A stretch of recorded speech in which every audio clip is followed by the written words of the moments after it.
सरस्वती पूजा दिन कहीं खिया जाए माछ एभली प्रथा पछरे कौन रही रहस्य केउठी पालन हुए एभली अजब प्रथा आसंतु जानिबा।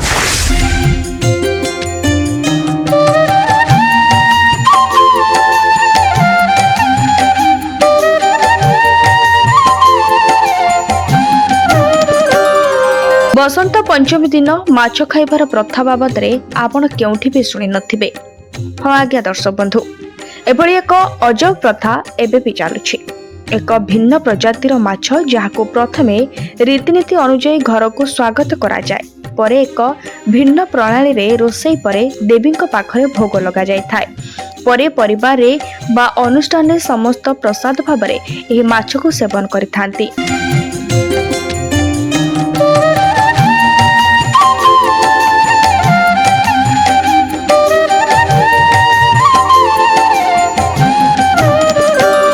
चलित 2025 वर्ष फेब्रुआरी 2 तारिख रे सरस्वती पूजा पालन करा जिवो।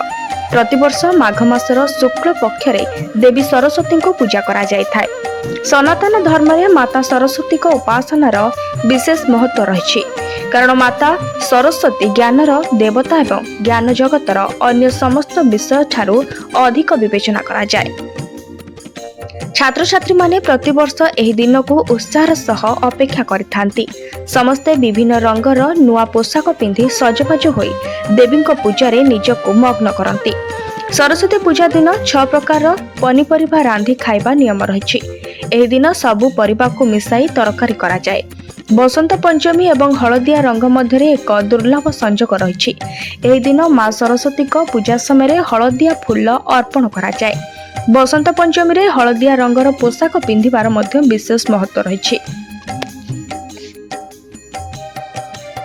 ए सब व्यतीत सरस्वती पूजा रे आउ एक परंपरा मध्य रहिछि। ताहा हेउछि एही दिन इलिसी माछ खाइले भल्ल बोली कहा जाय। सरस्वती पूजा सह ए माछर कोनोसी प्रत्यक्ष संपर्क नाही। एही पूजा पूर्व कोलकाता बंगीय मानक पई इलिसी खाइबार सीजन आरंभ बोली जणा जाय। परिवार पुरुष सदस्य जोड़ा इलिसी आनती और परिवार महिला माने माछ हलदी पेस्ट सोरिष तेल सिंदूर इत्यादि माध्यम रे घर को माछ को स्वागत करती। देवी को प्रसाद लगाई तापरे घर लोक माने सेवन करती। सेतिपाई सरस्वती पूजा दिन इलिस रो दाम मध्य बढ़ी जाए। चढ़ा दरे दोकानी ग्राहकों को माछ बिक्री करती। एही समय इलिसी रंधा जाउतबा शैली साधारण दिन तुलन रे अलगा होइथाय।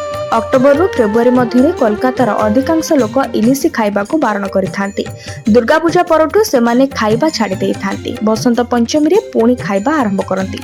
ए वीडियो रे प्रचलित साधारण सूचना और लोक कथा उपरे आधारित। एहाको बीएनएस लाइव एहाको सुनिश्चित करे नाही। Bureau report BNS live.